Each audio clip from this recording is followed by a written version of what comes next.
This is the Tenways CGO600 Pro e-bike, and it's the version that comes with a chain versus their belt drive. I've already done a review on their belt drive version, so it's on my channel if you want to watch that. But in this video, I wanted to review this version, the one with the chain.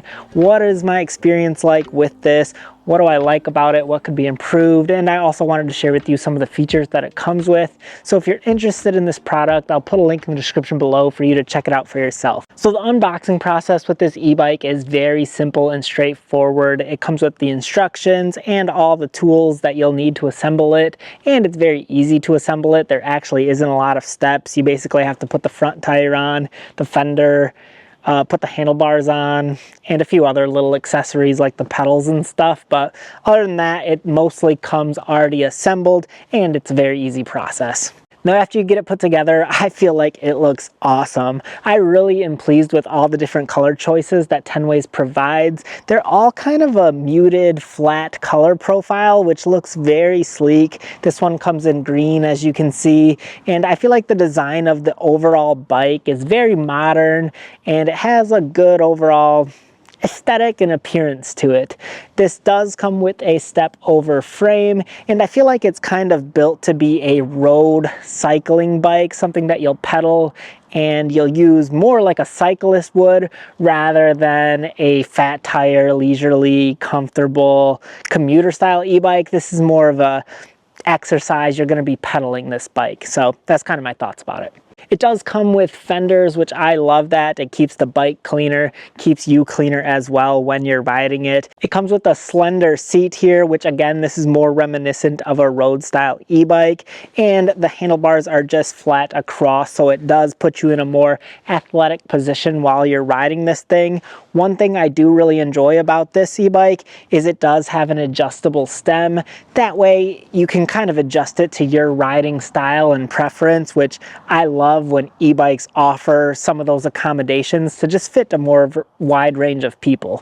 Also, while you're taking a look at the handlebar setup, the grip pads on this thing feel very nice. I love how squishy they are and how grippy they feel. I also really enjoy the brakes on this. They're very easy to squeeze and they stop the e-bike abruptly and safely. They are hydraulic brakes, which I prefer way more than mechanical brakes, so I love the stopping experience on this. And then next to that is your control panel. And when you turn this on, it's going to ask for a passcode, which is nice that you can lock your bike. That way not anybody can just come up and start riding it. They'll need your passcode to be able to turn it on.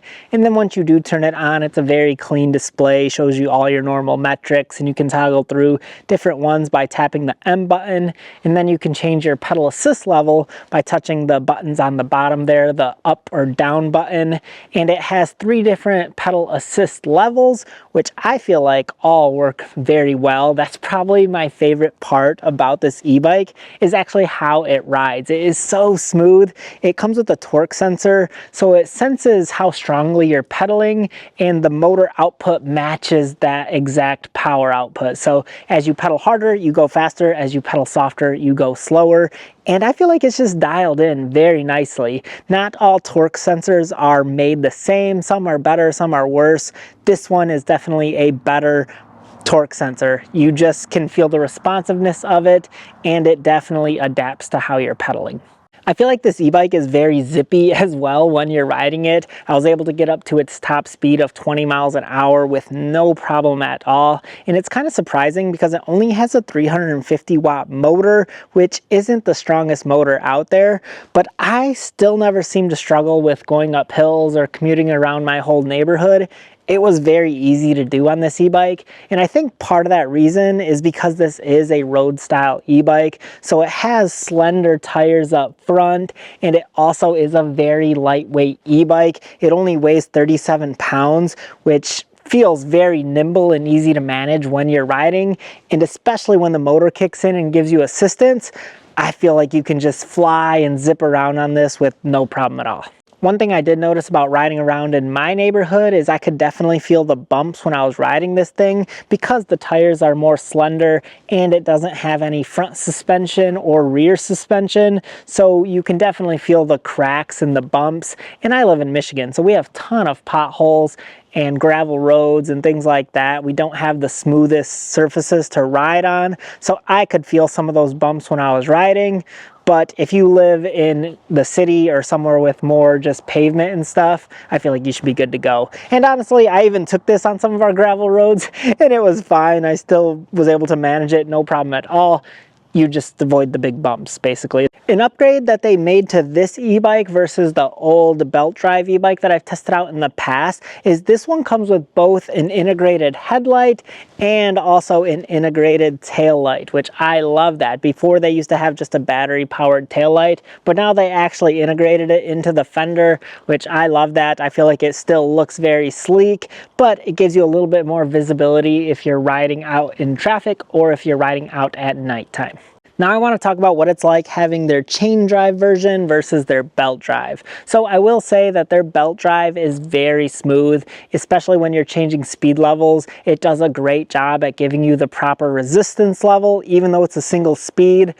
But with this chain drive version, I feel like it just does a better job at giving you more adaptability to how much resistance that you want. You can easily change the different gears because it has an 8-speed Shimano Claris trigger shifter, and this thing does a great job. It's super smooth to operate it, and I feel like they give you so much variety in your different resistance levels, especially at fast speeds. You're able to get ample amount of resistance with this e-bike, and that's not always the case with cheap e-bikes. A lot of times once you go faster on them, you kind of have ghost pedaling going on and you have no resistance. But with this, I feel like it gives you plenty of resistance at fast speeds, and if you're climbing a hill or going slower, you can shift down your gears and still have a smooth cycling experience. So I really like the chain drive. I feel like it does a great job at just giving you more flexibility with how you like to ride. This e-bike also has a removable battery, which is nice to be able to charge it inside the house instead of bringing your whole e-bike inside.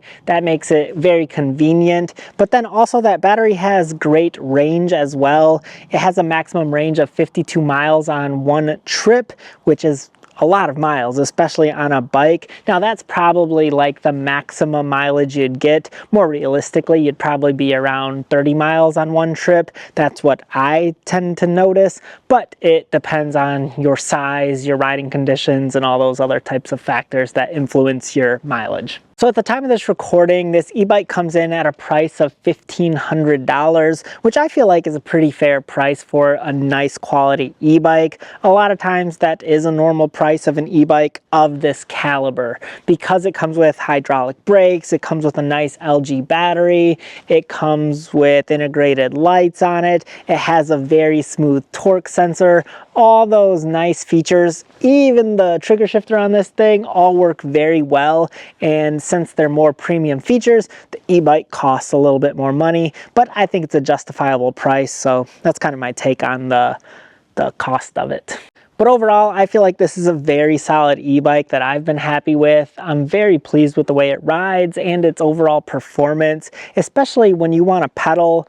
It just feels so nice. The torque sensor, the chain drive, the way you shift through gears, the smoothness of accelerating and changing different speeds is just awesome on this bike. So overall, I've been pumped. I've been having fun riding it. My cousin also got a Tenways, and he also got one for his wife, and he's a huge fan. So I feel like the overall brand as a whole of Tenways does a great job with their products. I've been pleased with it so far. So again, I'll put a link in the description below if you want to learn more about this product. Hopefully this video gave you a little bit more insight about this. And there it is, the Tenways CGO600 Pro-C model, because it has a chain drive. There it is. Thanks for watching, and have a blessed day.